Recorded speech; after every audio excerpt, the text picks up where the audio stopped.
नमस्कार दोस्तों, स्वागत है आप सभी का हमारे यूट्यूब चैनल इंजीनियर सत्या में। आशा करता हूँ आप सभी लोग अच्छे होंगे और अच्छे से अपनी पढ़ाई कर रहे होंगे। तो आज हम देखेंगे साइंस के टॉप 25 क्वेश्चन वन लाइनियर में। तो चलिए शुरू करते हैं क्वेश्चन नंबर 1 से। पहला प्रश्न कह रहा है, दो समतल दर्पण एक दूसरे से 60 डिग्री के कोण पर झुके हैं। इनके बीच रखी एक गेंद के बने प्रतिबिंबों की संख्या कितनी होगी। तो वो जब दो समतल दर्पण अगर एक दूसरे से 60 डिग्री के एंगल पर रखे होंगे तो उनके बीच जो प्रतिबिंब बनेगी उनकी संख्या 5 होगी, 5 होगी। अगला प्रश्न देख लेते हैं। क्वेश्चन नंबर दूसरा कह रहा है कि जल के अंदर हवा का एक बुलबुला किस तरह का बर्ताव करता है। तो पानी के अंदर जल का बुलबुला है वो एक अवतल लेंस की तरह बर्ताव करता है। अगला प्रश्न देख लेते हैं क्वेश्चन नंबर 3। तीसरा क्वेश्चन कह रहा है कि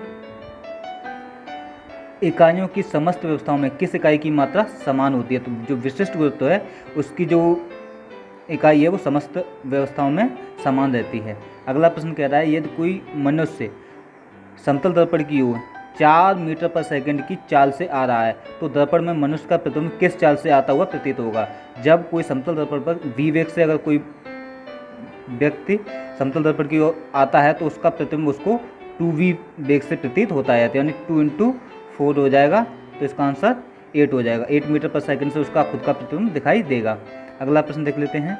वो कह रहा है कि कारों, ट्रकों और बसों में ड्राइवर की सीट के बगल में कौन सा दर्पण लगा होता है। तो जो हमारी कार, ट्रक और बस इनमें जो है बाइक वगैरह में उत्तल दर्पण प्रयोग किया जाता है। पीछे को देखने के लिए उत्तल दर्पण हम उपयोग करते हैं। अगला है, भारतीय विज्ञान संस्थान कहाँ स्थित है। तो भारतीय विज्ञान संस्थान हमारा बेंगलोर में स्थित है। अगला प्रश्न कह रहा है, पराध्वनिक विमानों की चाल होती है तो वो ध्वनि की चाल से अधिक होती है। जो पराध्वनिक विमान हैं उनकी चाल ध्वनि की चाल से अधिक होती है। अगला प्रश्न कह रहा है कि भूस्थिर उपग्रह की ऊंचाई पृथ्वी से कितनी होती है। तो वो होती है 36,000 किलोमीटर। जो भूस्थिर उपग्रह हैं वो पृथ्वी से 36,000 किलोमीटर दूर होते हैं। अगला प्रश्न कह रहा है, चिकित्सा शास्त्र के विद्यार्थियों को किसकी शपथ दिलाई जाती है। तो चिकित्सा शास्त्र के विद्यार्थियों को हिप्पोक्रेटिस की शपथ दिलाई जाती है। अगला प्रश्न कह रहा है, समुद्र की गहराई नापने के लिए कौन सा उपग्रह प्रयोग किया जाता है। तो फेरोमीटर जो है वो हम समुद्र की गहराई मापने के लिए उपयोग करते हैं। क्वेश्चन नंबर 11 कह रहा है, कंप्यूटर की ऐसी चिप्स की किस पदार्थ की बनी होती है। तो जो कंप्यूटर की ऐसी चिप है वो सिलिकॉन की बनी हुई होती है। क्वेश्चन नंबर 12 कह रहा है, वह काल्पनिक रेखा जो फोकस एवं पोल से गुजरते हुए गोलाकार दर्पण पर पड़ती है वह कहलाती है, वो हमारी मुख्य अक्ष कहलाती है। अगला कह रहा है क्वेश्चन नंबर 13, अगर किसी वस्तु का फोकस अवतल दर्पण पर पड़ता है तो उसकी छाया कैसी बनेगी। वो हमारी अनंत पर बनेगी। अगला प्रश्न है क्वेश्चन नंबर 14, वह धातु जो अम्ल एवं क्षार के साथ क्रिया करके हाइड्रोजन निकालती है। जो जिंक है वो हमारी अम्ल और क्षार से क्रिया करके हाइड्रोजन गैस निकालती है। अगला है, चमगादड़ अंधेरे में उड़ते हैं क्योंकि चमगादड़ जो है वो पराशब्द तरंग में उत्पन्न करते हैं जिससे वो अंधेरे में उड़ सकते हैं। बर्फ में स्केटिंग करना प्रदर्शित करता है कि दाब बढ़ने पर बर्फ का गलनांक क्या है, घट जाता है।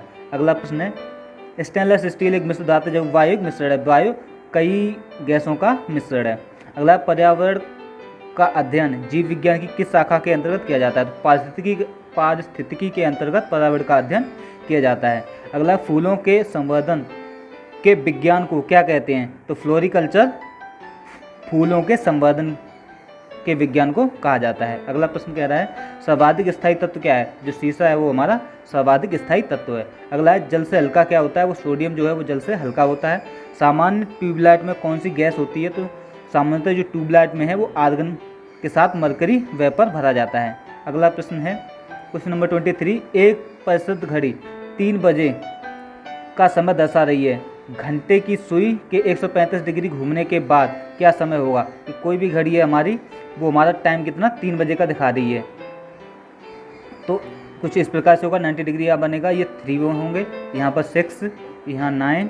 तो जब हमारा यहाँ से 135 डिग्री यानी कि 7 और 8 के बीच में यानी कि 7:30 बजे का समय दर्शाएगी। अगला प्रश्न कह रहा है, एक खगोलीय मात्रा की औसत दूरी पृथ्वी और सूर्य के बीच की दूरी कहलाती है। अगला है, किसने न्यूटन से पूर्व ही बता दिया था कि सभी वस्तुएं पृथ्वी की ओर गुरुत्वाकर्षित होती है। तो आर्यभट्ट ने सर्वप्रथम बता दिया था कि सभी वस्तुएं पृथ्वी की ओर गुरुत्वाकर्षित होती हैं। तो हम आशा है आपको हमारा ये वीडियो पसंद आया होगा।